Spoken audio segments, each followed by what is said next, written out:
You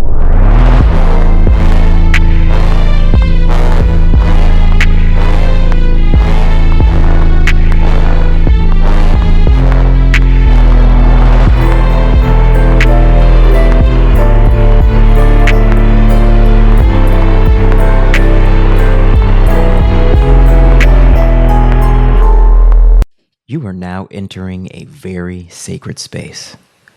This is the Ascension, the Lift of God Universe, the realest podcast in the galaxy. This is a new dimension where time shifts and boundaries end. And with that being said, all views, opinions, and statements uttered on this platform are the sole property of their speaker and do not represent the views of any related outside organization, entity, or party. Every man or woman in this universe speaks for his or herself, as it should be. Enjoy. This is the Ascension Podcast, episode 104, March 31st, in the year of our Lord 2026. Oh, wow.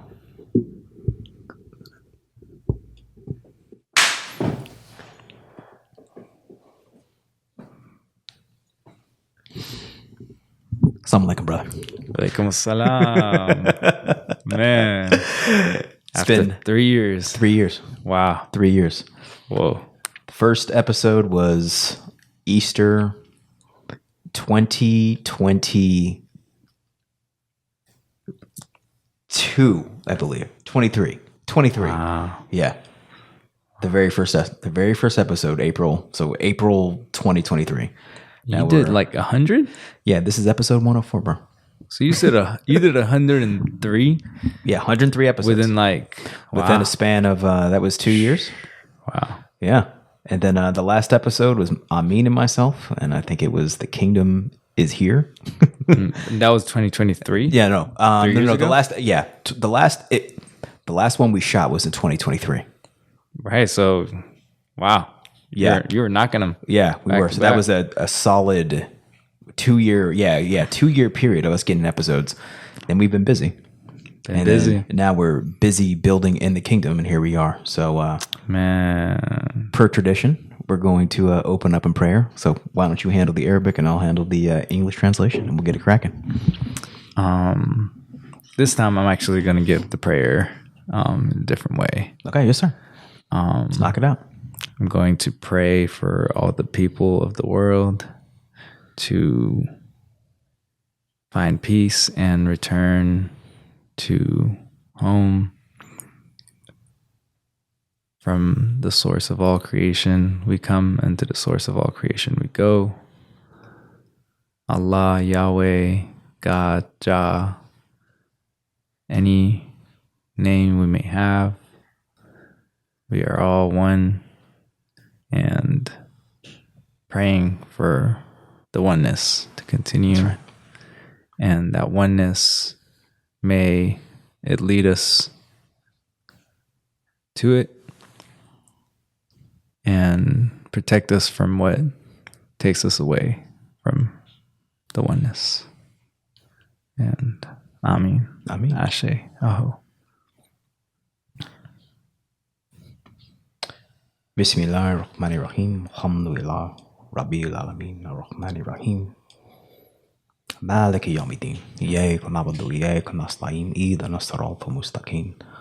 Siratal ladzina an'amta 'alaihim ghayril maghdubi 'alaihim waladdallin. In the name of Allah, the Beneficent, the Most Merciful, all praise is due to Allah, the Lord of the worlds, the Beneficent, the Most Merciful, and Master of the Day of Judgment. Thee alone do we serve. Thee alone do we beseech for divine aid. Guide us on the right path, the path upon whom thou hast bestowed favors, not upon whom thy wrath has been brought down, nor upon those who go astray. O Allah, guide this conversation, guide our prose, guide our mission, guide our journey as we usher in thy kingdom and build on this new level you have ushered us into. We love and serve you alone. Amin. Amin. There we go. It's coming back. Hey, we back. We back. So this is the Ascension Podcast. This is Brother Adam X here with Hamoon. Hamoon the human in the house. That's right. And after a sabbatical of some odd years, 3 years, we're back in rotation. And we're living in a different world. Man. Same world, different stage? Yeah. Maybe? Same stage. Let's go with same stage. Different act. Yeah, different act. We're in a whole different... Well, to be honest, the last act we were in was like getting out of COVID act. Wow. That was really what it was. Yeah. It's because this podcast was started during the heights of COVID, during the pandemic. Mm-hmm. And it was really like that was the incubator of, the plans in which we're now living now. Yeah. And then we were in practice, we were in action, we were, doing what we were talking about. Doing literally what we have been talking about. And then now we're living and breathing the reality we created that came from the incubation of that COVID period. And now we're in the building the pillars of the foundation of the kingdom of heaven period of the time of Allah, the days and times of Allah. I would call them end times, judgment times, whatever you want to call them. People always say that it's been the time, but now I see, it's here. And I see a world where Allah is really going to force us. He's forcing, it's his time. And all are going to have to submit. And that's not a bad thing. It's just, we're all going to have to submit to righteousness. And it's that time. Mm-hmm. Yeah. We're gonna have to let go. Let go of so much control. Release. Yeah. Submit. Yeah. Let go of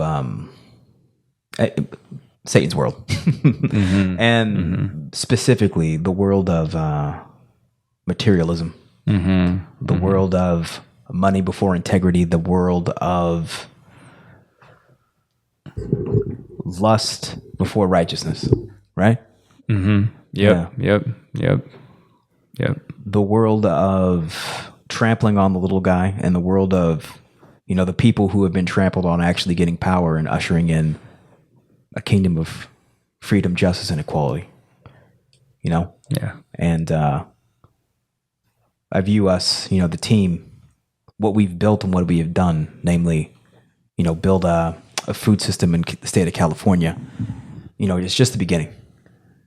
Because if we're not feeding anybody, if we're not actually having a plan for the future, if we're just talking about burning everything down and we have nothing to replace what was feeding us, even if it was wicked, then what are we really doing? So I view the work that we have done, which is secure land, start a farm, have a supply chain, have a brick and mortar located at 7701 Crenshaw. That is, it's the foundation of what is to come, and it's just the beginning. Mm-hmm. But we had to do it to just lock down the basics, right? Mm-hmm. Mm-hmm. Yeah. The foundation, like you said, have something tangible to let us know that we're doing what we're supposed to. Exactly. We're seeing the fruits of our labor. Yeah. Right. Literally working with the fruits, right? Working with the food, working with the soil, the land, the soil. Yeah. Right. Yeah. Just getting in there, get our hands dirty. Yeah. And we had a pretty good conversation before the podcast started about just what quote unquote the geopolitical global sphere. But the conclusion is what's going to happen has been sanctioned by Allah. Mm-hmm. Everything that has happened has a signature on it. So we have to accept what has happened and realize that, he's, for lack of a better term, taking out the trash so we could actually build a kingdom based on his principles. So we can argue and fight about how things ought to be, whether who's the good guys, who the bad guys, but we really have to just submit to the thinking that nothing happens without Allah's active or passive permission. Right? Yep. It's period of deep purge. Deep purge and deep purge. Physically, spiritually, spring cleaning, how you just like It's you're literally like, spring cleaning right now. I've not used this for months. I need to get rid of it. Yeah. Things that aren't working, things that we don't need, the earth, the universe, all the energies, they're all like purging whatever is not serving. That's right. It hasn't been serving for a while. And a lot of what has been needing to purge has been holding on. That's right. Holding on, it's like that grime, that deep rut, that you really gotta like just get in and scrape and like clean. Feeling like that. That's exactly what it feels like. And it's a hard process. But being clean feels good. It feels amazing. Clean house feels and isn't it beautiful? Like, bro, it's beautiful how this year panned out. Nowruz was last week, I believe. Start of spring. Nowruz on the first day of spring. The end of Ramadan was on the first. Like, end of Ramadan was on the exact same day. In LA, same hour. In the same hour. In LA, in the same hour. Yeah, it's really like Nowruz, the New Year, start of spring, end of Ramadan was literally on the last day of winter, and now we're in the beginning of the new year. We're in Aries season. Aries is war with the new year. It's like it's really right here. We got Easter, which is the resurrection coming. Oh yeah, this Sunday.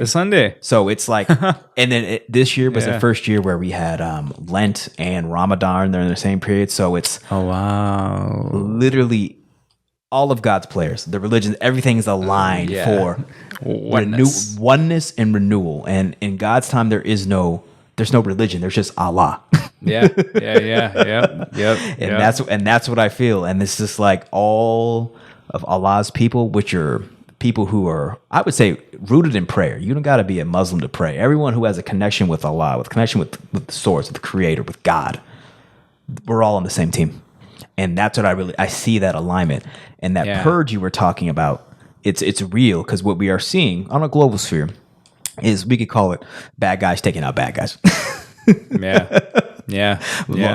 And so, and if that's what's happening, then whose side are we on? Allah. Yeah. There's your answer. There's no. There can be no other. Why in these times? Why would you latch on? Why would you try to pick a team? Yeah. Your team needs to be Allah. A team that's withering. That you're choosing man. Right. That's right. You're choosing a man over the oneness, over the source, over the source, the man, the being, the divine, the supreme beingness of Allah. That's the winning team, and it encompasses all things. So, take refuge in Allah. That's the solution in this hour. And that's the message. And that's the message. Luckily, I got during Ramadan. Also during Ramadan, we had Savior's Day, which is the annual gathering of the Nation of Islam. Really? So we had the first time I've ever had a Savior's Day during Ramadan. Right. And that was the very usually before or something. Yeah. Oh wow. Whoa. That's so much. So much. It's a lot of so much. Yeah. And also we had the restarting of global war in Ramadan. Right? Yeah, like mid-Ramadan. Mid-Ramadan, which is insane. Yeah. Like when I saw that, I was like, oh man, that's going to happen during Ramadan? Yeah. There's so that shows you Satan has no protocol, no courtesy. You feel me? Right. He has no decorum. Wickedness has no decorum. It has no the depths of its insanity. But in the converse, Allah is the greatest. So no matter what Satan does or what Satan plans, Allah plans and outmaneuvers Satan. Right. Just as Satan's like, I'm getting stronger, but I'm the creator. Allah, I got some for that. Allah, yep. Oh, okay. You want to make a move during Ramadan? Okay, I got some for that. Yeah, we got some for that. And that's interesting because Shaitan, Satan is locked up during Ramadan, right? Yeah, doesn't mean the strings are already attached. That's right. Got a whole year besides Ramadan to work and create habits for wicked people. That's right. So that, during Ramadan, it doesn't matter if you're already wicked. You're that's just you. That's showing you. That like Shaitan can just like step back and be like, I already did what I needed to do. That's right. Yeah. And it's a blessing for Shaitan to show you who he is during the holy month, because it shows you there, like I said, there's no depth to his craziness. And if after that point you still want to rock with that, then may Allah may he help. Allah's not going to help you at that point. Because once Satan reveals himself and you still choose Satan, you're going down with Satan. Yeah. Yeah. And personally speaking, I'm gonna let you speak personally about like what you learned during this Ramadan. It was like every Ramadan, it's a time of deep reflection and like going in with war with your shadows to see who you really are. And Allah showed me like, hey bro, like I know you've been doing a lot, but who are you really? Mm-hmm. And he forced me to look at pieces of myself that I've never confronted and really had to like look at. And it was nasty, man. Yeah. It's not pretty. Spring cleaning. Yeah, it was like I was in the dungeons of winter, and then spring cleaning. I was like, okay, at the end of spring, I really saw like, oh man, these are my skeletons. Oh boy, yeah. You can't hide who you've been and what you've done by doing stuff in present, like by trying to do stuff in present time, getting a new girlfriend, getting a new relationship, just running around doing stuff. You can't run away from yourself. Yeah. And Allah's cold, bro. Yeah. So on the last day of Ramadan, former Ramadan, Eid. Last day of Ramadan or Eid? It was last day of Ramadan. Day before. Yeah, last fasting day before Eid. Last fasting day. I was taking my children to school. We were running late, because I was doing too much in the morning. So we were running late. Let my two children out the car. They were running to school. Let my baby daughter out the car to go to school. But she was taking her time, and I decided to, I'll actually park the car and walk you to school. But I didn't walk her to school. I picked her up and ran with her to school downhill, right? Oh, wow. In cowboy boots, and like inch high, like 3/4 of an inch high cowboy boots, like very a heel, something you should not be running with a child with. Oh, wow. So I'm running downhill. I cross like there's a crossing guard, right? Uh-huh. And I cross where the crossing guard, the crosswalk. Uh-huh. And then as I'm running past the crossing guard's like, oh wow, it's Superman. And I was feeling myself too. I was like, yeah, I'm running, got a daughter, I'm the man. As soon as I had that thought that I'm the man, I roll my ankle on a rock. Oh wow. And I holding my daughter, and I land, and it's running downhill. So it's a downhill slope on the street at the end of the crosswalk. Roll my ankle on a rock and slam my side of the body against the pavement. Wow.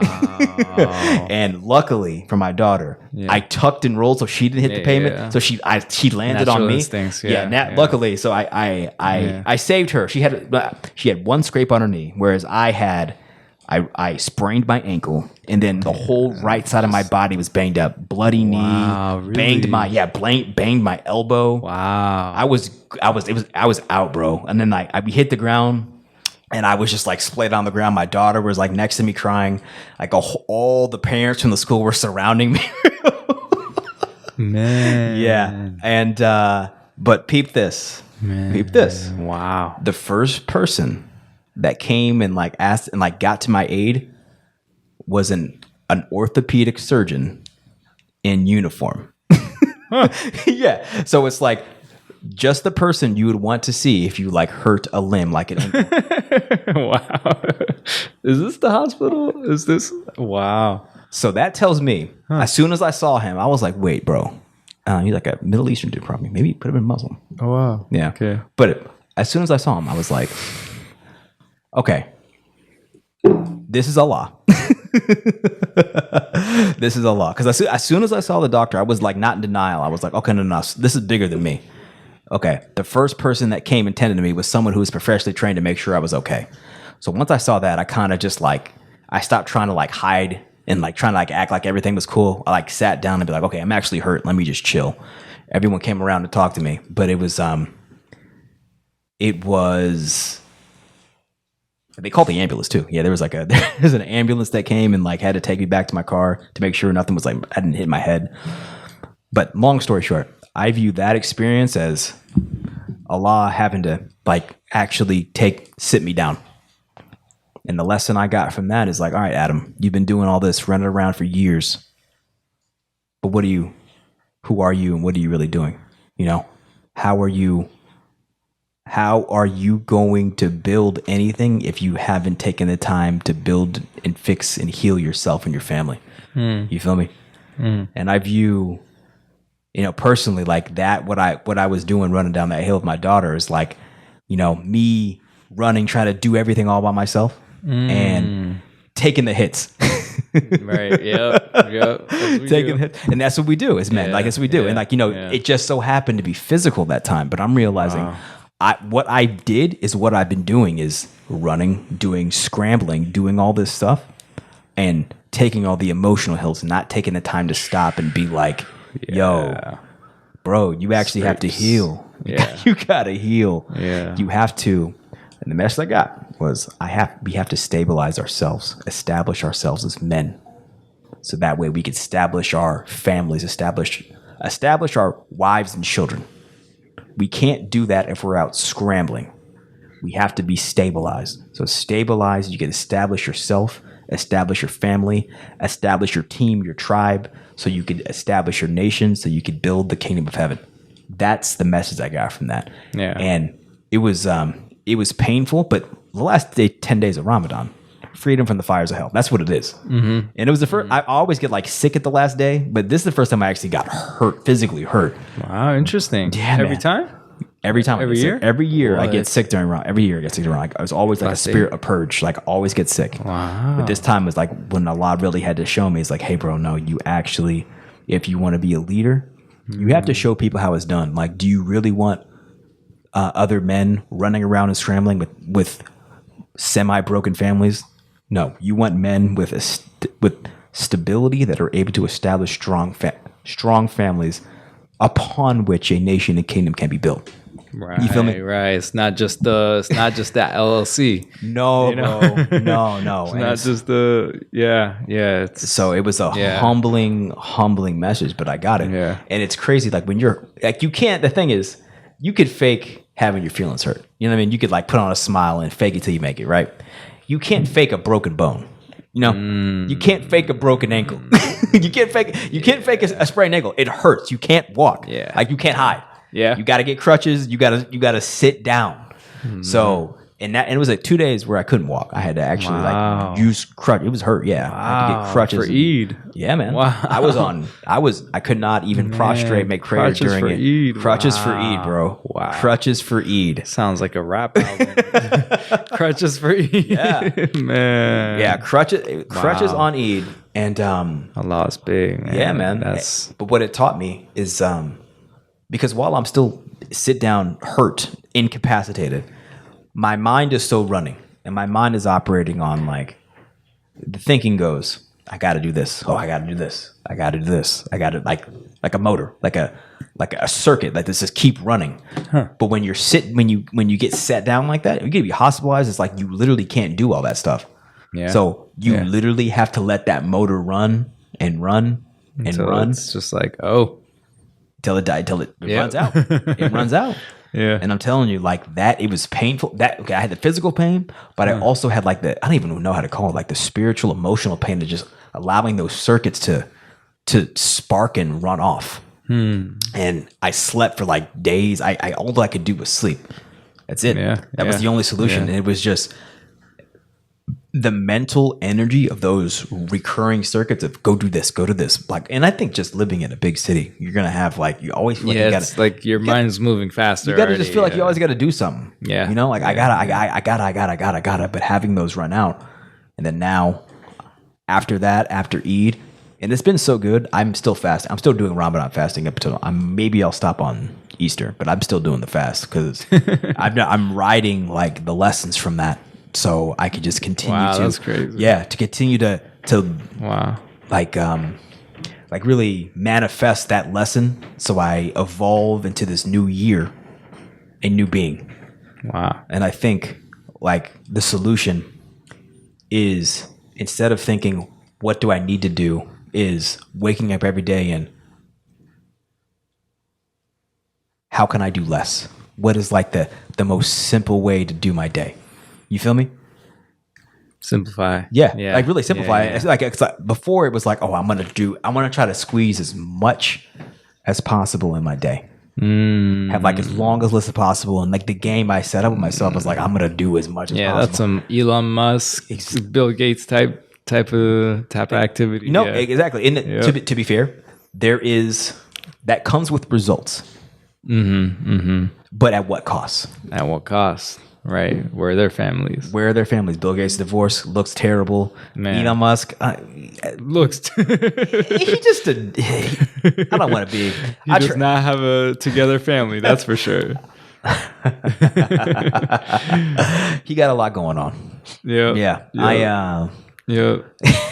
So we don't even have to worry about. We don't even have to worry about. I could go in, but I'm just. I guess I'm not in that spirit of like slack talking. But we see it. I only got to say it. Like just. We talking about us. Yeah. Exactly. Yeah. Exactly. But my point is they're held as paradigms of success.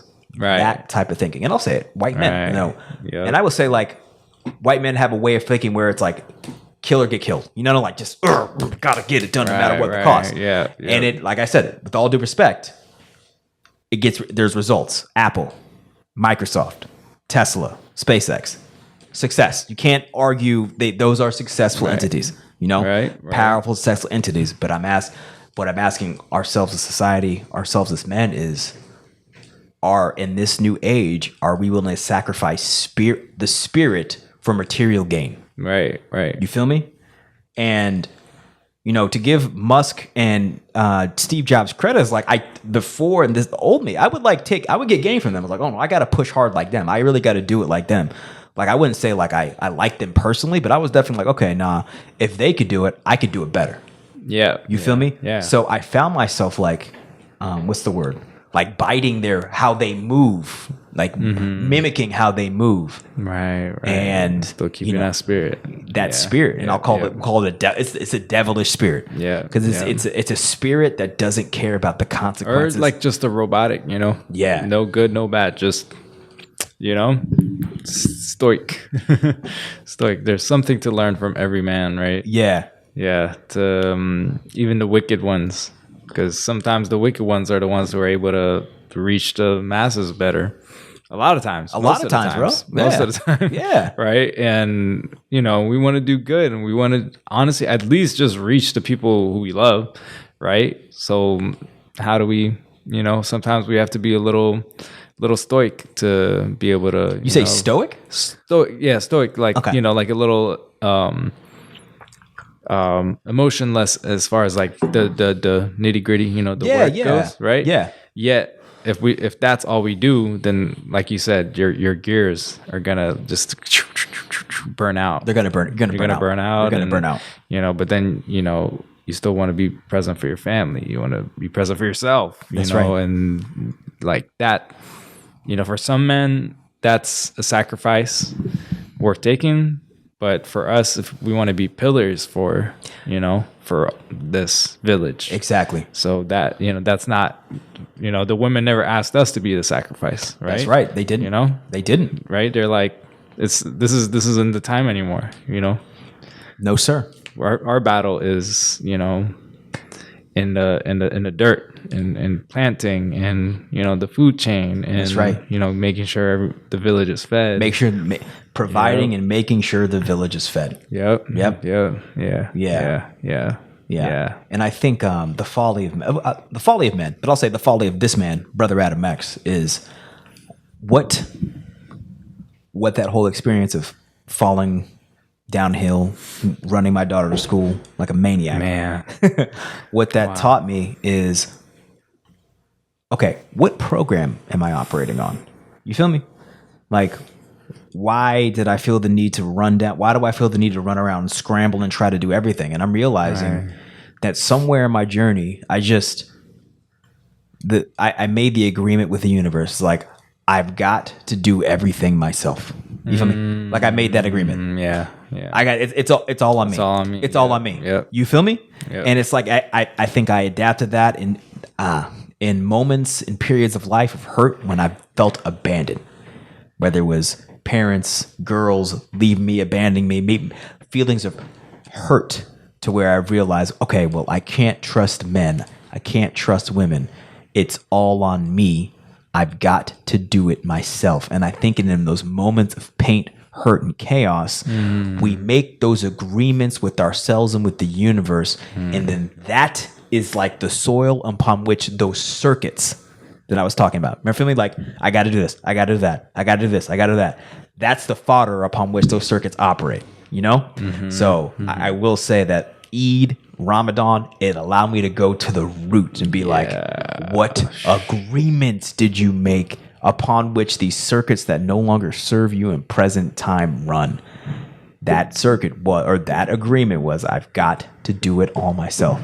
Now, Hamoon, I'm going to ask you, can a man build a nation by himself? I have never heard of it. No. Nope. Can a man build a kingdom by himself? Nope. Exactly. And I'm looking. Even though some get credit That's right. for it. But, no, it's never one man. Never one man. And then I look at, I look at Elon. I look at Steve Jobs. I look at, Bezos. All these dudes. All these boys. Yeah. Yep. Heads of successful companies. But then at no part of any of their journeys can you point and be like, there was a woman by his side. You feel me? I'm not saying there were women there. I'm sure there was women involved in like their success. But we don't see the other half. Like, we don't see the other half. And what I'm learning is where we are in this kingdom, you don't think the woman who builds and births nation from her womb is not going to have anything to do with it? Yeah. It's absurd. Right. It's absurd. Yep. And one other like fruit, like a dream vision I had during Ramadan was, okay, let's, when we usually think of Allah, we think of Allah, as a man, as a masculine figure, but then Allah showed me as like, no, just get that whole concept out of your head and just view the body of Allah right now is all of the women that have been trampled on by the society. Yeah. It's terror. From a man's point of view, it's terrifying because like we're all complicit in the condition of women across the planet. No, we can't say that things are sweet. They're not sweet. They haven't been sweet, and they've been saying it. But now Allah really showed me is like, okay, now I want you, Adam X, to move as if that's the case and that's what's going to happen. All the women that have been black women, women of color, Muslim women, like all of them. Like, no, I'm giving them the reins. And this world's not going to be built until they're right. How does that change how you move and navigate through time and space in present time? That's the message I got. Through that whole whirlwind. Yeah, spring absolutely. cleaning. Yeah. Yep, spring cleaning. And then I looked at my reservoir of what I've got, my assets. I've got 2 rock solid daughters. And I'm like, okay, well, regardless of whatever I'm going through, I feel like I've set a pretty good example of hard work for my daughters to go in and to lead and help them build this kingdom. So I'm not saying I'm a failure, but it's like my mindset on leadership and my mindset on what needs to get done, it's definitely more inclusive of women. And not to give myself credit, I was never, especially recently, I was never like I was not a misogynist, not a hater. Yeah. But I would just say blind spot. You feel blind me? Spot. Okay. Especially with the podcast. I've had some sisters on the podcast, but mostly it's bro. It's a bro hour. Yeah. Bro hour. It's bro down. It's like what, 11? It's the bro hour. It's the bro down. But now it's like now that I've got 2 daughters as a single father, I'm like, okay, Allah's really setting me. It's like, all right, Adam, You know, how much you really going to do without that rock solid woman, you know? And that's where I'm at now is like, okay, well, let's build and stabilize myself, establish myself so that that missing piece comes to me and then I can actually walk into the plan that Allah has for us. You feel me, bro? Yeah. Yeah. Yeah. Because, right, you know, the kids are like always watching. Always. They're like, literally like sponges, your purest reflection. You know, it's like again, like you don't even have to be misogynistic, but it's honoring the feminine, the slowness, right? Too, of not always is like the nurturing, right? It's like we gotta nurture you're literally ourselves. like in pain. Yeah. Right? Like take time, you know, really feel it, right? Feel it, right? Bro. Absolutely. And then and then also like there's so much truth in the masculine. It's like, yeah, in times of turmoil, like you have to be like, all right, what's next? Yeah. What do I do next? You know, I can't just sit here in the middle of the street, you know, letting me and my daughter just like, you know, bleed or bleed out the street. Like, I'm going to get up. Yeah. And, you know, one step at a time. That's like right. I had a friend, I was going to get spring water and she like dropped like the water jug of the spring water next to the spring water spot, and it broke and it literally like cut her finger. Yeah. And we were like 40 minutes from like civilization. Wow. Like 30 minutes maybe, right? And she ended up getting stitches, but in that moment I had to like really be in the masculine of like, you know, or I had to be in both. I had to be like, calm down. You know, it's okay. You know, it's okay. Mm-hmm. We're going to focus on what we can control. Let's wash the wound. Let's, you know, let me wrap it up for you. Right. Mm-hmm. You know, I didn't have a med kit, you know, I don't know where my first aid kit went. Yeah. I have to put it back in the car. But yeah, I just had some paper towels. I was like, okay, if we washed it, we're going to wrap it and just stay in the car. And, you know, we just drove down and I was just like, all right, calm down. You know, it's okay. It's okay. Don't let, you know, just be present, breathe. And, you know, we have to be like, all right, get to the ER, tell them what's going on, get the stitches. Like that masculine is super important. Absolutely. You know, and it works with the feminine of like, it's okay. Like you're not stupid for doing that. You're not like, it's okay. Yeah. Like it's not that serious. Like we gotta, you know, just take space and be like, that's right. Sometimes Allah wants us to learn lessons in those ways, right? And yeah, sometimes, you know, we're supposed to feel, actually, I mean, a lot of times we're supposed to feel pain in all the different ways. So we're not stuck in the loop of the world, right? Yeah. The dunya. Yeah. As dunya, what's that's Arabic. Worldly, like that's like worldly, okay. You know, which is that's a beautiful, Arabic, right? beautifully Arabic? created, Okay. Beautifully created world. Mm-hmm. Yet we can't be so stuck in its loops, you know, because that means we're just so attached. And like we started the episode, like people gotta let go. Mm-hmm. If you want to purge and you haven't worn the sweater for like 3 years, you know, like why are you keeping the sweater? Let go. Why is there still dust and a spider web in the corner of your house? It's been there for like a year. Yeah, bro. Yeah, clean it. There's spider webs all up in here. Yo, gone. The spider's not here. You know, why is it there? We respect the spider if it's there, man. Yeah, you know, but maybe not even the spider is there. Why do you got cobwebs? You know, clean it up. You know, yeah. Our insides are deeply like that because we're just so stuck in like the flow of the world. Yeah. We're so stuck with like, it could be anything, you know, right now, a lot of people are just stuck in the loop of, you know, social media, the loop of work, the loop of, just the struggle, right? Mm-hmm. And the materialistic struggle for survival, where you gotta work for some fiat to buy some stuff, to go to sleep, to go work for some more fiat. And when you're not working, you're on the media. That's right. Yep.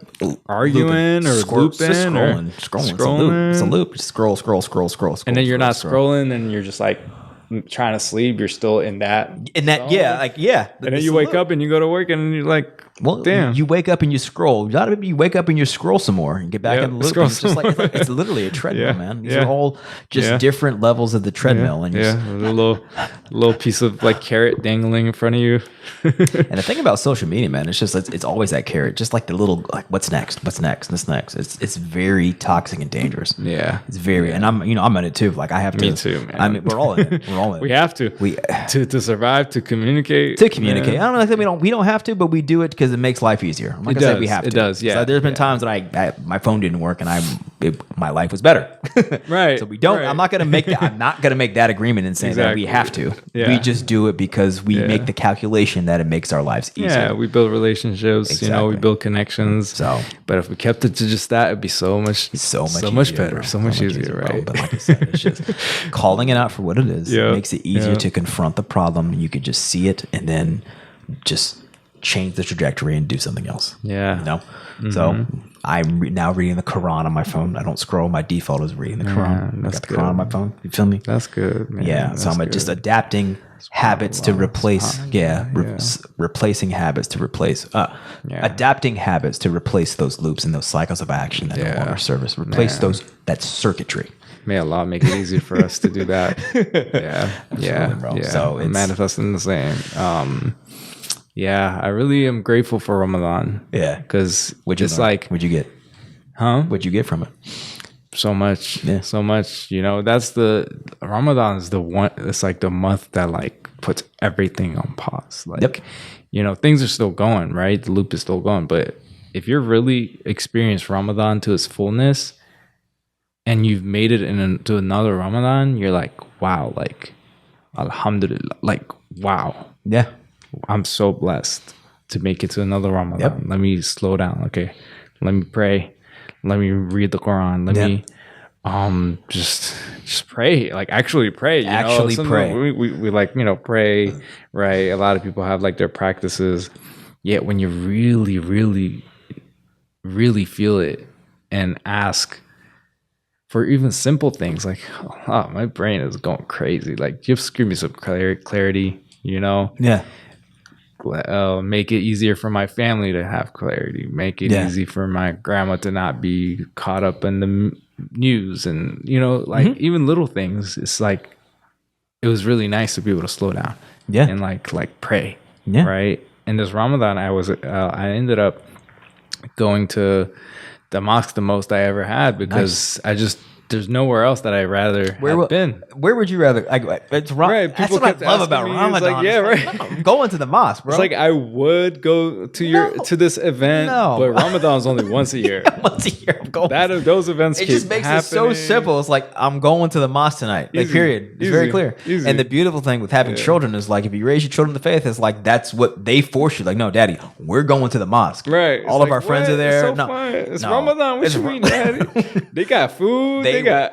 If I wouldn't have taken my children to the mosque, they would have ran away, bro. Like the one thing I could say, like throughout the turmoil of my family, like my children are Muslims, and that's because I've had them in the mosque. Like we've done, it's like a safe space for them. Safe space. Yeah. They've every year. My daughter was born when I was a Muslim. My son was like I became a Muslim right after he was born. Oh, cool. Yeah. So like they're more or less all three are they've been raised in the nation. They've been raised in the mosque. Like mosque is what we do. You feel me? So regardless of what's happening with the family situation, like they know God is always in the foundation. And coincidentally enough, Islam and Ramadan have been their foundation. So like that's who they are. That's what they want to do. You feel me? So that just goes like just confirms what you were saying. It's like, during Ramadan, Allah and prayer is like the stable datum, like the stable point. It's like you just know that's gonna happen. Yeah. The pillars. The pillars. That's why it's literally. It's the pillars. That just came to me like, wow. That's why they're the pillars. You remember the fasting, the zakat, the prayer, like. And it's like okay, Ramadan. The women, right? That's right. But what about the women? So I think it's like, I gotta recheck what the pillars of Islam is. Okay. But it's definitely the prayer, the zakat, and the fasting. Like Ramadan. And I think it's like the nikah as well, like something with the women. excuse me, I'm not a imam. I'm doing my best. The Quran, definitely the Quran. Do your best. Definitely the Quran. Because they really hold you down. And then during the Ramadan, you're experiencing it. It's like for the Quran, like I like made it like a goal to finish it for the first time. Okay, so you read the whole Quran during Ramadan? I did. Solid, bro. But in Arabic, right? So, I don't understand everything. Okay. But I read it, right? Yeah. And that's just like, an hour like a day. Damn, man. It's like, wow, good job. It's dedication. Yeah. It's dedication. I do I read it in English to understand, but yeah. That's amazing. Yeah. I mean, they're like both important. Both important. I honestly would love to do that as well because, it's important. It's really important to understand it. Understand what you read. And so many people who are not converts end up not doing that as much. Yeah. Because you're like caught up in like the loop. So well, the loop it's ritual. It's ritual. It's ritual. Yeah. And it is nice. It is nice. But I didn't know that, and I'll be quick with this. I didn't know because I came in Islam study. I read the Quran and understood it. That's why I joined the nation. That's why I came to Islam, because I understood, this is the truth. But then it took me a while to realize that a lot of people who are born in the faith are just born in the culture of Islam. They just memorize the Arabic. That's the culture. And just I liken it to, growing up Catholic, you do the cross, whatever.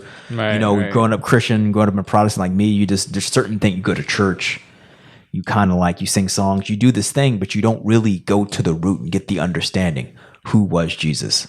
What does this Quran mean? What was going on? There's the actual translation of the Quran of like what was revealed to the prophet through the angel Gabriel. Right. No, the actual Arabic, which is the beautiful thing about that is like that's constant between all sects of Islam. It's like, no, there's one source, which is beautiful. Yeah. But then there's also the context of what was going on during the time of the prophet's life, through which these revelations were revealed, which is another thing.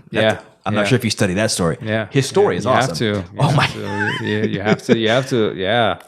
Yeah, you have to really like sit with it. It's not just like reading like translation. Okay, and this happened that, and this that. It's like, okay, now what do you think that means? Yeah, right. Let's sit with that. Let's discuss it. Yep. Right. It's like it's a lifetime journey. Absolutely, it's a lifetime journey. Yep. And do you know the age of the Prophet Muhammad, praise and blessing be upon his name?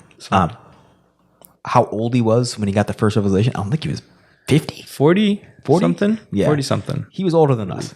For sure. Yeah, for sure. Yeah. So that just lets us know it's like the real journey hasn't even begun yet. You feel me? Because he didn't get the Minister Farrakhan didn't even start rebuilding the nation until he was post 40.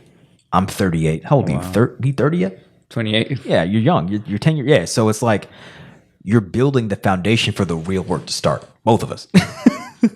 Yeah. Because that's real. Like for sure. The real work. Allah didn't see the messenger, the prophet, fit for the revelation until he reached a certain level of trials to prove himself worthy of the message. Man. And then it was like, oh, you thought your life to this point was tough? Now I got to work. Now I'm going to send people to kill you. And one thing I learned about his story, the story of him and it's a beautiful story. It's like they were just trying to kill righteous people. He was just preaching the truth. They were haters. They didn't like what he had to say. They said he was Cap. Let's go kill him. Yeah.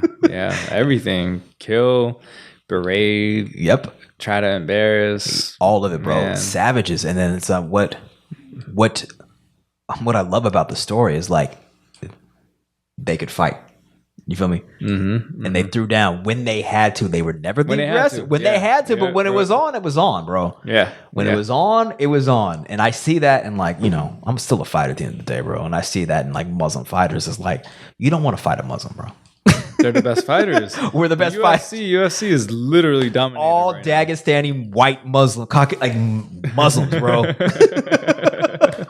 Man, all the champions like Muslims. You don't want to fight them. And not only the toughest, they fight in a way that's efficient. They wrestle, and it's like it's a beautiful thing. So and it's that they have the pillars. It's like you're physically seeing that they have the pillars. It's not just like like McGregor was such a good example. It was like, you know, he was like the best striker and Yeah. the best person to get in your head and, Yeah. you know, talk. And, you know, he's the best promoter, right? Yeah. And next thing you know, Khabib like shut him He shut it down. He was like, shh. Like he didn't like. I saw that match and I was like, because back then I didn't know about Khabib as much. Oh, okay. And yeah. you know, I'm like, you know, Connor's the guy that like everyone talks about. I know Connor, I know Khabib is Muslim, but you know, Connor's the entertaining one. And I was Connor's like, very fun. Wow, that wasn't even close. Nah, bro. That wasn't even close. Not even close. And they were like, Connor's the best. Yeah. Yada yada yada. And to be fair, Connor was good. He was mad good. He's really good. He was really good. But that just shows you. But it was like. But he was not. He didn't have the spiritual. He didn't have it. He was ego. got it. He was like, and now like everybody wants to see Khabib, and Khabib didn't have to do anything. Yep. But just be. Yep.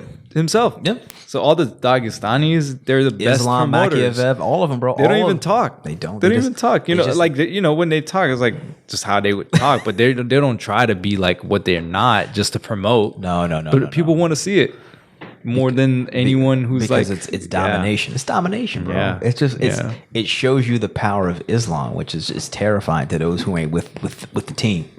Ain't with the team, Ain't with yeah. the team. And you know, the world is gonna just see like all roads lead to Islam, and Islam is submission to the will of God. You know what I mean? Yeah. That's what it is. And you don't got to be a Muslim to be under the will of whatever God. religion you are. Whatever religion you are, if just you submission. submit to the will of God, like that's Yeah. Islam. That's what it is. Yeah, Islam something is beyond just you. You know, just you let can go, fight man. that. It's not You that- can fight that. It's just okay, man. Man. If you just like Allah Man. wins no matter what, and if you are under His will, like it's just you a Muslim. You are a Muslim. You are under Islam. Like there's no Yeah. escaping it. The totality of Allah and Islam. Yeah, yeah. That's and what it's it is. all man. It's finally cool. It's finally becoming cool, man. It's finally becoming cool to be Muslim.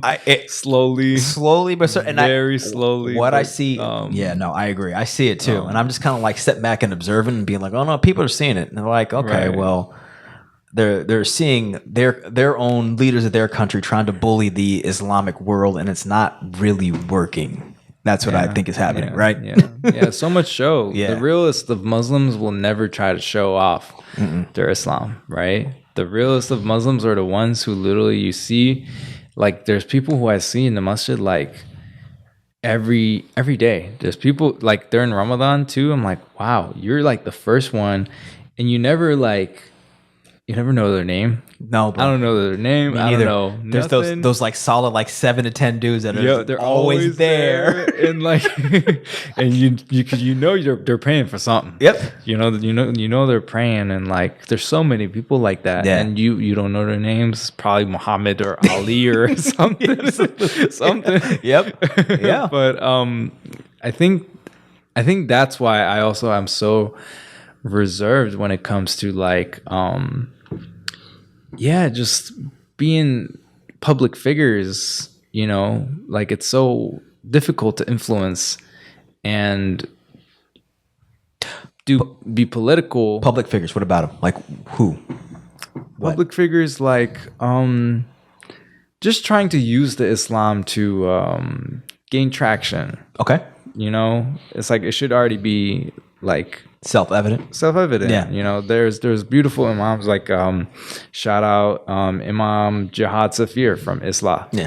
He's literally he's earned it. You know, he's gone through the schools. He's gone through all the all the steps that it takes, all the humble I know means. Islam. Bro, that brother, I know what you're talking about. I'm not sure if he used to live right up the street. Oh, here? Oh, yeah. They said that they lived in Pasadena. Yeah, he lived right up the street. His father just passed. Yeah, Wow. Islam. Oh, his father passed? I think like 2 years ago. Yeah. Oh, no. His father's still alive. Okay. Yeah. Imam Siddiq is Imam Siddiq is the person who found Islam. So he's still there. Imam Siddiq pulls up every day, and he's like on the stroller. Or I'm not a stroller, sorry. on the walker. Okay. But he was a Tarawih every single time I was there. I'm like, wow, that's respect. Yeah. You know, like you're not doing this for show. And he doesn't need to speak a lot, but everybody respects him. Everybody tells his stories, and like, you know, I can tell how respected the man is. You know, the old man, the Imam Jihad's father. So like, yeah, and then now Imam Jihad is gaining a lot of traction. Like people are like, like he's, you could call him like a well-known imam now. On social media and stuff. He's like gaining traction, and but he's earned it. He's never tried to be like, oh, look at me. And that's just an example, right? Of like, if you're really about it and you're literally doing it, and all the money is literally going to build, like it's going to build like Islam bigger and better, right? That's what it's about. Okay.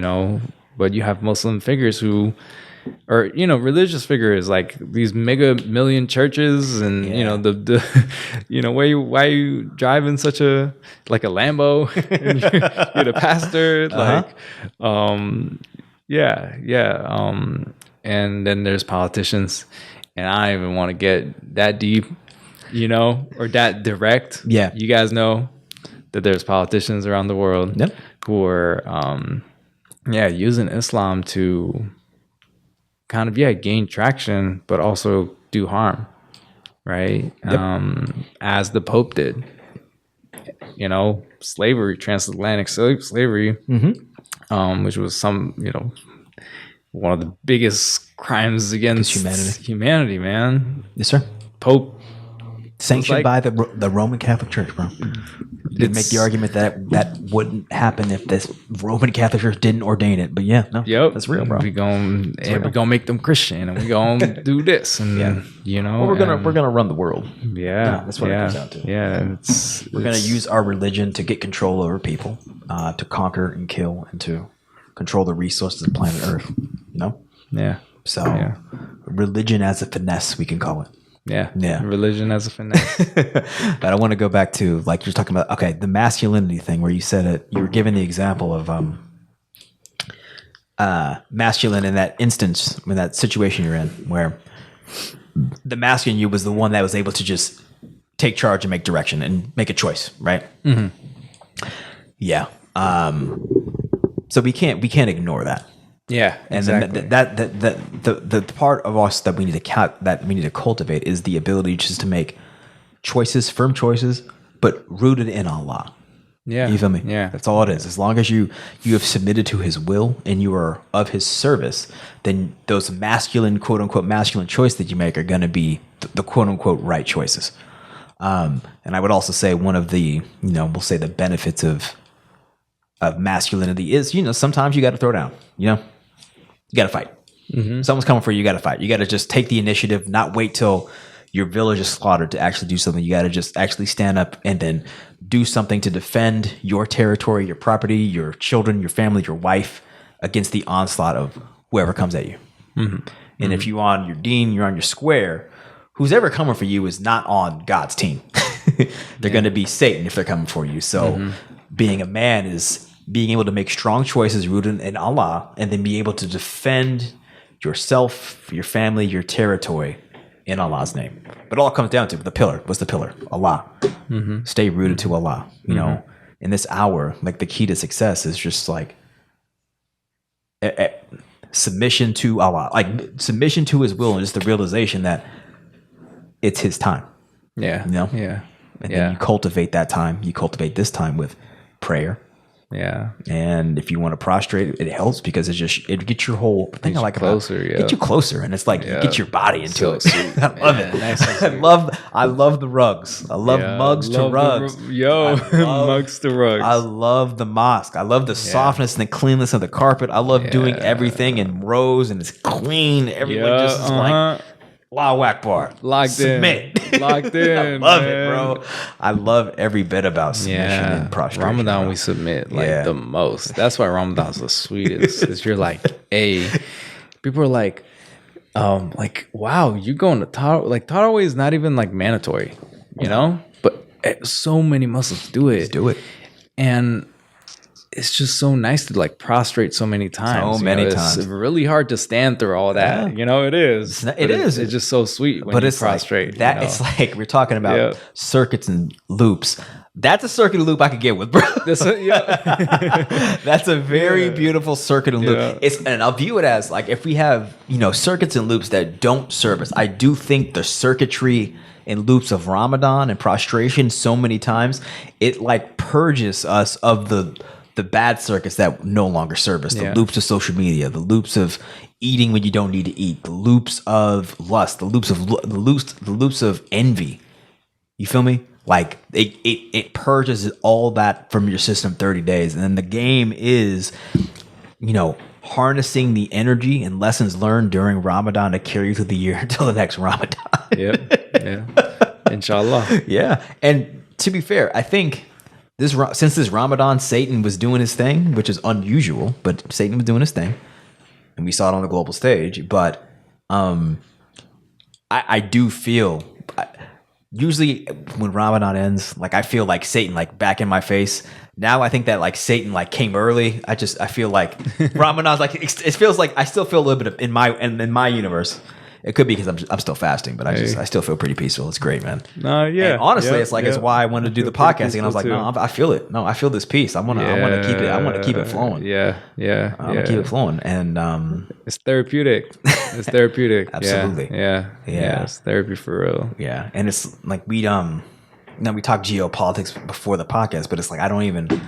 At this point, I don't feel the need to like call attention to what's going on outside of our control. It's really like what are we gonna do? Yeah, because we know. I mean, everybody knows like what we're hearing. We're all hearing either one thing or another, right? What are we gonna do? What are we gonna do? I don't hear enough of that. What are we gonna do? Okay, we get it. You don't like them doing them. You don't like them doing that to those people. Okay, but what are we gonna do? Yeah, what are we gonna do? Yeah, put your money where your It's like and it starts. Let's just look at the spheres of the influence one has. You have control over your body. If you have children, you have moderate control over their environment and moderate control over them. If you got a wife, you guys like each other, you got moderate control over her environment, over her, and vice versa. Mm-hmm. So, and they expand out to that. If you've got that in lock, the next dynamic would be what the team, whatever religion or whatever team you're a part of, work, whatever, you could influence that sphere. Mm-hmm. Then from that point, you could influence, I guess, the level of man and other men from the group stage, and then from that you can influence nature and physical reality, and from that you can influence the spiritual dynamic, and from that you could just be well-rounded into the totality of Allah's creation. But I think what the time we are in now and seeing everything that's going on, I have no control over bombs flying. I have no control over that. I don't like it. It's just what it is. Yeah. But I have control over my own self, my universe, and my choices. And I think the solution to all that's happening, and I guess I'm trying to give like takeaways from like, okay, for people listening that want like, okay, well, I'm worried about, okay, I get that you guys are zen and don't care about war and blah, blah, blah. I think you're cool. Mm-hmm. What do we say to them? It's like, what can you actually do? Because we're saying, what are we doing? So what is our counsel to those people? We care. That's what we're doing. Yeah, we care. But for those people who are actually and I got to give respect. There's a lot going on. And I can't dismiss people who are like a little bit scared going. Like, people really think that it's World War III and the world's about to end. So what, instead of being like, oh, well, we're zen and we're above it. It's like, what can we actually say as game and counsel to them who actually want to be able to do something? Yeah. I'm asking you, because it's like we're saying do something. So those people who may not be where we are, what do they do? There's always something to do. There's always something we can do. Yeah. I would say that even in that fear, even in that uncertainty, we got to look to what's most important to us, right? Yeah. I think it's so it's not supposed to be easy. Mm-hmm. And it's not supposed to be super, super complicated. I believe,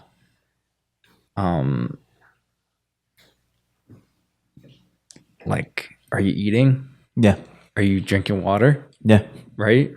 It's like people neglect stuff like that. Yeah. Right? Are you breathing enough? Like we're breathing just enough to survive. I think but that's your answer. Are you like really There's your breathe. right? I think honestly, Take a deep breath. I think that's the. It's just okay. Well, start with the basics. Breathe. Breathe. It's like you're so in here like Breathe. okay, now are your thoughts a little clearer? Okay. Breathe. Okay. I'm not saying don't think of the things that matter. You know, Yeah. things are going crazy. But now do it with a breath. Do it while There you're we go. nourished. That's and the you have answer. I wanted. There it is. right? That's it. Okay, now call now Breathe. your family. Are your family breathing and Yeah, there we drinking go. water and eating food? Oh, you gotta, I don't know, provide the food. Oh, you There don't you like go. cooking, but maybe you can enjoy cooking because it's for your family, it's for yourself. Like, okay, now this news, this craziness in the world is becoming a little easier to digest. There we Okay. go. Yeah.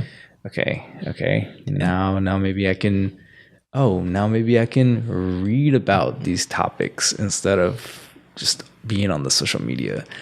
Now maybe I can look for things that I can do. Right. Yeah. There we go. Got to take a breather. There we go. To figure that out. There's right? the answer. You started with the basics. Breathe. Yeah. And then I would go, I will say something tangible that people could take away is breathe, but also, do you really need to be looking at the news every hour? Right. It's the same. Like maybe one extra thing happened. Right. Yeah, but what do you, like I said, regardless of this news cycle, how does this affect your day-to-day life? And I will say, I don't scroll through the news. Now, I will say, the reason I've been on social media, I do. That's still news. Some things, but and it does affect certain things. Yeah. Like gas is crazy Yeah. right now. Food prices go up. Like it does affect us, right? So now what do you do, right? Exactly. And it's like, okay, what are you going to do? What are you gonna do? What are you going to do? And Yeah. I can say through full experience that not scrolling through the news, making my news my observations of physical reality, it makes the answer to what I am going to do a whole lot easier because I don't have the noise and the confusion of data and facts that I have no control over. Yeah. So it's like my news is my perception of physical reality. And then I assess physical reality and then I determine for what I see what I'm going to do. Okay, cool. All right, well, gas is expensive. Okay, maybe I'll drive less. Okay, maybe I'll Be more mindful. Be more mindful. Food is more expensive. Okay, maybe I'll go to Costco. Maybe I'll buy more in bulk. Maybe I'll grow food. Hey, that's where I'm going. It's like, okay. And right, slowly, right? You're working your way. Slowly working my way. And that's where I got farmers. For me, it was COVID that got me thinking like this. Okay, blah, blah, blah. Lockdowns. What am I going to do? Okay. Where's my food coming from? Okay, let me go buy stuff and start building a food system. And with me, it started with just buying bulk goods. Bags of flour, bags of rice, getting in bulk, giving it to people in case they to be prepared in times of emergency. That was it. That's where it started. Imani was taking produce and going to Lamert Park. You feel me? Yeah. Like it was starting with the basis. Okay, I don't have this. What am I going to do? I didn't collapse into victimhood. I evolved into causative activity, and I was like, okay, well, let's do something about it. And all of a sudden, that decision to do something about it, and then it was food. Then I met Timu, I met Imani. Then we had podcast. You feel me? Because all right, okay, well, we have some activity. Let's actually take some time to go into the bunker and talk about and make plans about what we're going to do. And all these conversations of what we're going to do led to us actually doing all the things we're going to do. And you did. And we did that. And we're doing it. And now that is our literally living in cycle, the reality that we created through the word. The word. The word. It was agreements. Word and agreements that we made with each other. And that agreement became physical reality. And it just so happens that this physical reality encompasses the world itself, because everyone in the entire what we're doing is being visible on a global stage. We're on the front page of the LA Times. We went from obscurity to the front page of the LA Times, and we have a store that's open every day, and people can come and get some food and learn about our journey and get tapped in. And the beautiful thing about building something that lasts that's pro survival. I think it's like what I've learned. Pro thrival, man. Pro thrival, Yeah. pro survival. Yeah.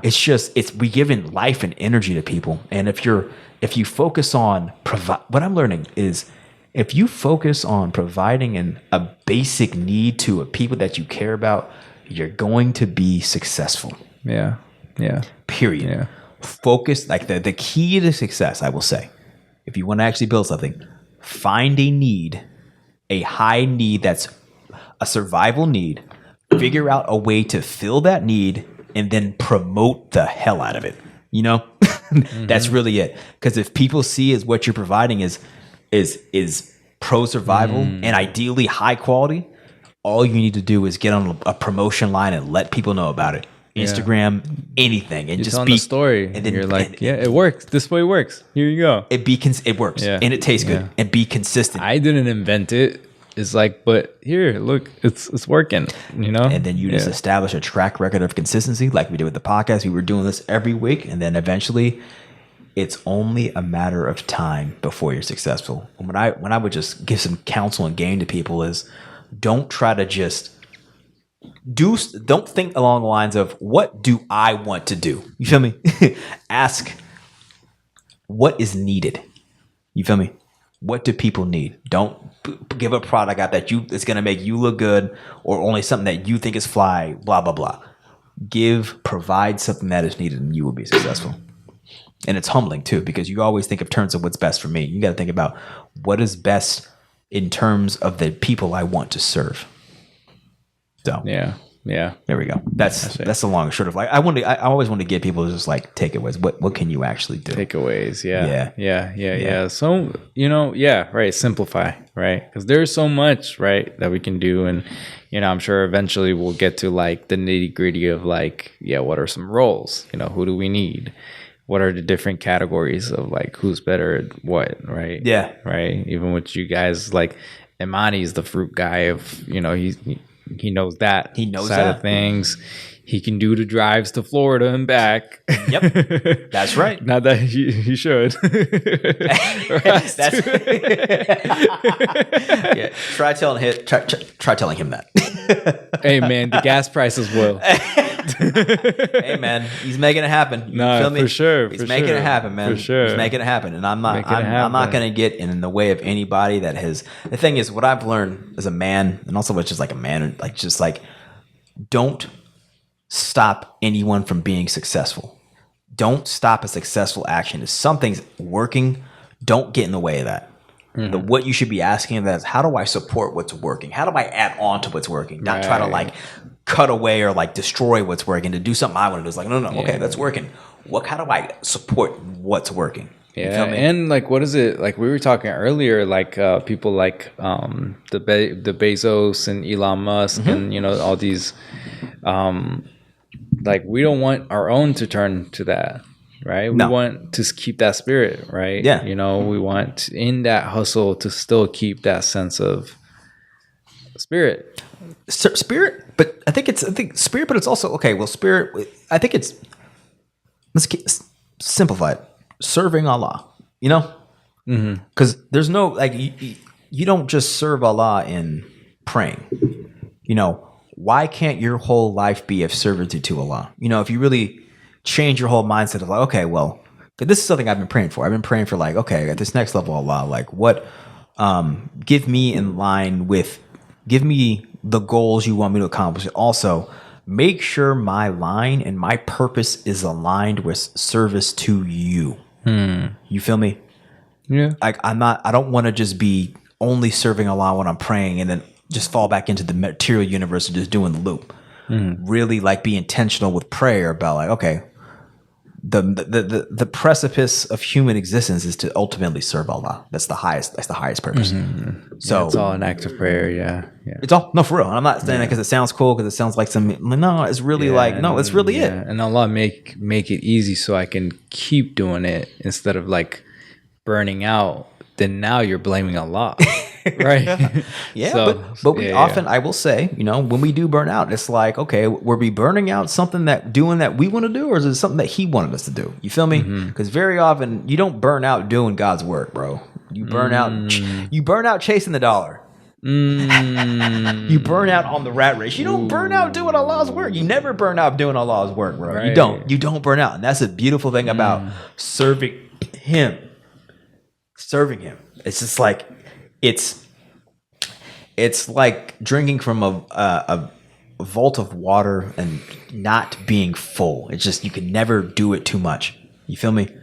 That's how you know, like, you're in the mode and realm of devotional service, is when you could do with that thing forever and never get tired of it. And it could be anything. It could be accounting. It could be whatever it is your purpose, as long as that's in the mode of serving him, you're golden. So I think the takeaway is praying for that vision. Praying, okay, Allah, just give me the purpose, give me the vision to live a life that's in ultimate servitude to you. Yeah. Praying. Yeah. Slow down. Just he'll give you the game. He'll give you game. Yeah, he'll give you the game. Yeah. He'll give you the game. And you don't got to be a quote unquote Muslim to do that. You just have to be connected and be humble enough to receive the words. And then once he gives you, he's not going to, he can, but he doesn't come to you with an angel Gabriel and give you the direct answer. He'll use the world to give you the answer. Yeah. Like, it could come, like, a lot of times he'll use children, like give you like game. Allah uses children all the time to give me something. Or it could be someone just calling you randomly and just telling you to do something. But then, you know what I'm talking about, right? Like when the world communicates with you and you're like, all right, okay. Man, I know what that was. I got to do it. I got to do it. It happens. And that's how Allah works. It's not just, he uses the universe as a medium for communication. He can communicate however he wants. He can come in any form and talk to you, or he could just send your dad to give you a phone call. Or it could just be a thought. Like, we all have those epiphany like thoughts where it's like, oh, I got to do that. You think Allah can give you a message like that? Yeah. So, but simple. The question is, are we humble enough to heed the call? Because a lot of times he's not going to give us something that we like want to do. You feel me? Man. It's not. It's never what we want to do. It's humble enough to heed the call. Man, that's where this is like, because you get it and you're like, no, I'm gonna ignore that and I'm gonna go back to social media and just pretend I didn't get that message. Right. Too much work. I don't want to go volunteer right now. I don't want to. I hear you, but like one more hour. Yeah, exactly. One more hour scrolling. Oh, I don't want to. And that's so like that. So I think the takeaway is praying for the guidance to live a life that's in servitude, that's in pure devotional service to Allah, and then being humble enough to heed the call to action. Bam. Takeaway of the day. That's it. That's the title. Are we humble enough to heed the call? Are we humble enough to heed the call? I like that. Hear the messages. Yeah. Man, was that on your No, that was a lot board. Are we humble enough to heed the call? Huh. Yeah, I like it. Yep. Close that on. Go ahead, say it. Yeah, it's a little closing story too. So man, so I'm it's hard, man, being being a man of like servitude and like just divine decolonizing spirit. Decolonizing spirit? Or like you have a spirit that's very like, I'm here to fucking be anything but the system that was man-made, right? I understand. And be like full Allah, full, and like I don't want to like revolve in this matrix. I don't want to, function in this matrix. And so, I've been doing my best to like do the work in that sense. But also just that, all Ramadan, I was like praying for Allah, like, give me some help with these finances, Also a good prayer. There's nothing wrong with doing that. Yeah. Oh no. Yeah. He'll give you advice. I was like, I'm generous. Like, I literally, and so the call was heated, finally after a long time, right when my like unemployment ran out, I have this job opportunity now to be executive assistant for a really dope CEO. Dope. For like a nonprofit. Nice. It's a really cool nonprofit. Cool. It's going to pay well, inshallah. But it was like, I did the interview. They were like, yeah, you got to come in every day. We have a policy. Got to work. I'm like, but I'm the assistant. I could do a lot of the stuff remote. Okay. Like, Did you say that? I weaved it in. Okay. I then later talk to the CEO, and he was like, you know what, we can work. We can work together. There we go. But the interview was like with like some like the staff directors. So CEO wasn't there. So I was like, the drive back, I was like, but I need to work. You got to work. I have to sacrifice. You got to work. And it's so far. And I was just like, all these thoughts were just going to my head.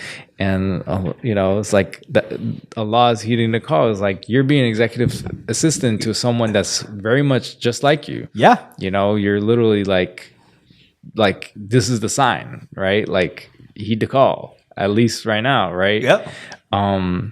So I was like, okay, now I'm feeling a little drained. I'm excited. I'm making money's good, and I'm gonna sacrifice, and I'm gonna, it's like having all these thoughts. Like, as a man, you're like, no, I have to sacrifice. Now I'm gonna be the sacrificing lamb, and But then I talked to him, and I was like, what am I stressing about? I just got to communicate when things arise. And, he was like, oh yeah, when you're out of town, like, okay, we can figure something out. It's just when, and that was just like an example of like, it was months, like, it was like maybe since like July that I didn't have like a stable job, it was of last year.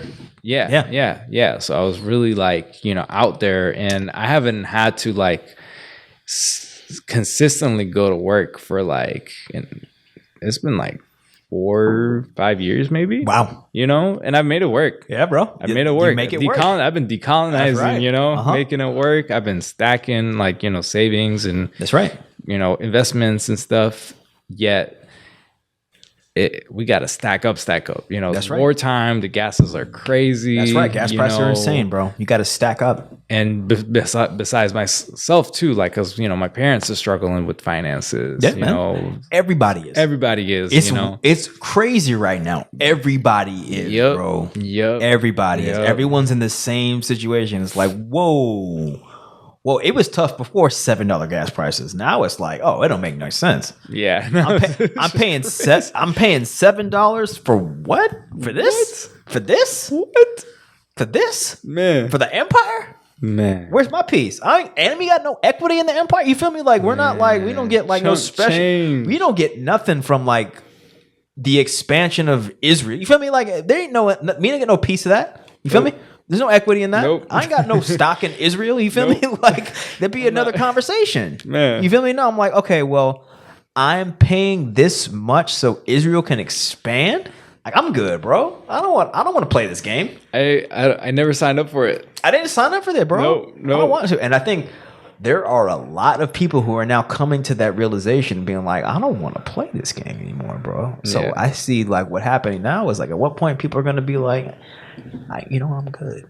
Yeah, we're coming to that point. Yeah, we're like, coming to. I'm good, bro. Yeah, I'm actually good. Yeah, and it comes with prayer, and it does. It comes with a lot of like being in tune, because if you just rush it, then you end up working for the man again. Right. And I'm so grateful to not be working. You're not working for the man, bro. You're not working for the man. You're working for a nonprofit, like for Allah. Right. That's right. Like, don't sacrifice your morals and relationship to Allah just to provide. No, sir. For the family. You don't have. If that's literally like bare bones, all you can do, like Allah provides. That's right. But we're in America. We're in America. For one, we have so much safety. We can go out in the streets and protest. We can do a lot. We can get away with a lot. We could do a lot. We can get away with a lot here in America. There's a lot where you can't get away. There's a lot of oppression for sure. but compared to the world, compared like to the, systematically, systematically, and for certain people, it's harder to, I feel you. Discrimination is, Oh, okay. I feel you. I'm that type of person. Okay. but like compared to a lot of places in the world No, that were also fucked up by this machine. Yeah. We're, Relatively. we just the machine messed up the world, so everyone comes to America, and That's pretty much it. whatever. Whatever else. Objectively, there's a reason why people come here, because it's like you could just do more. You could do more here. There's more freedom of movement and like thinking here. Period. Have all the girlfriends you want, man. Yeah, you can do what you want. And what? Would the law recommend that? Nope. But you could do it without getting killed. You could do anything over here. Yeah. And it's just like. And people have. And people do. And people with that freedom go full Satan with it. And there's balls to the wall, man. And that's the cost of living in a society like this, where it's just you have the freedom to do whatever it is the hell you want. Yeah. Okay. And when you're with a law, you don't even like crave that. Like you crave very basic things. You know, well, like we all like we shouldn't be ashamed for craving like simple things, right? No. Like we should all like we heed the call in that way too, to like honor, our desires to want to build, to want food, to want money, right? Like just some sort of thing to be generous to, like women, like we desire to have women around us. A lot of times we don't know why, and we misuse that, right? Craving. Yeah. And so it's just like a weird tension, and that's like a whole topic of its own, right? Because it's our masculine and feminine we were talking about, right? And I'm figuring it out. We're all figuring it out, right?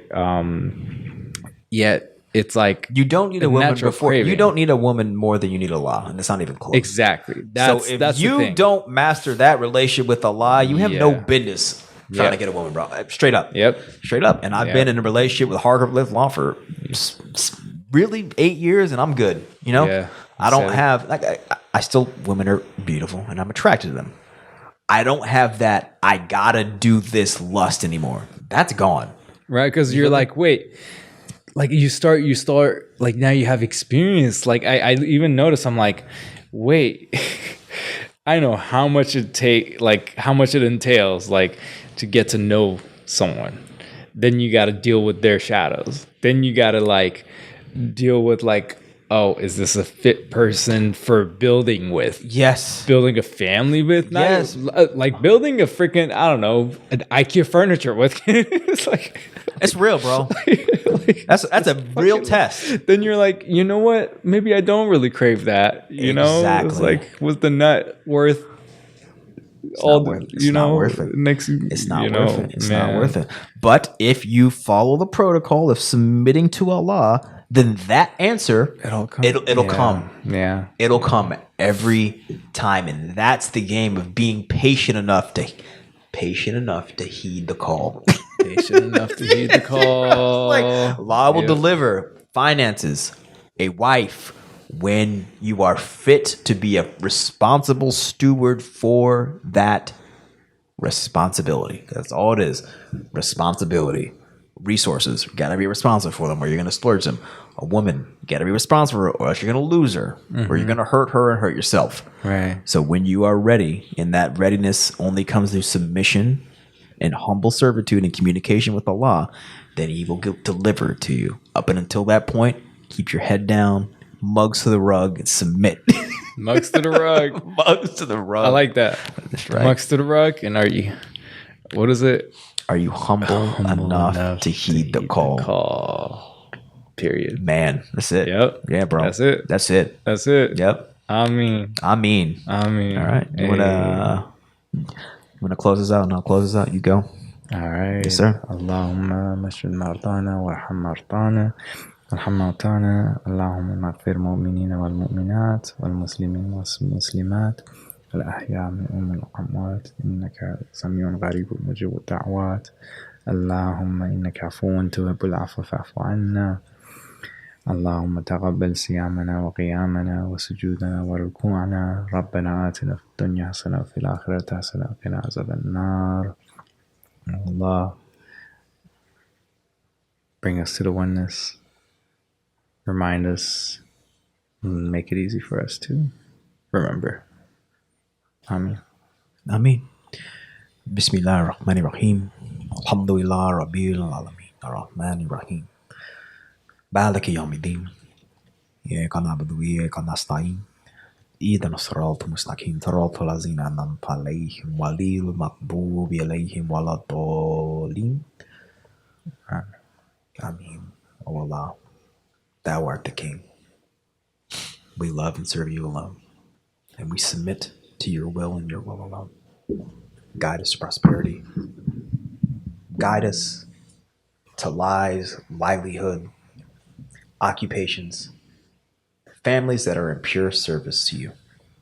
Keep us on that path of servitude so that our decisions, our thinking are in aligned with Your will. So doing Thy will is our first and second nature, and is just the natural extension of our beingness. Keep us safe, guide us in this hour, and give us the power to cultivate our spirits, to usher and build Thy kingdom. We love and serve You alone. Ameen. Amen.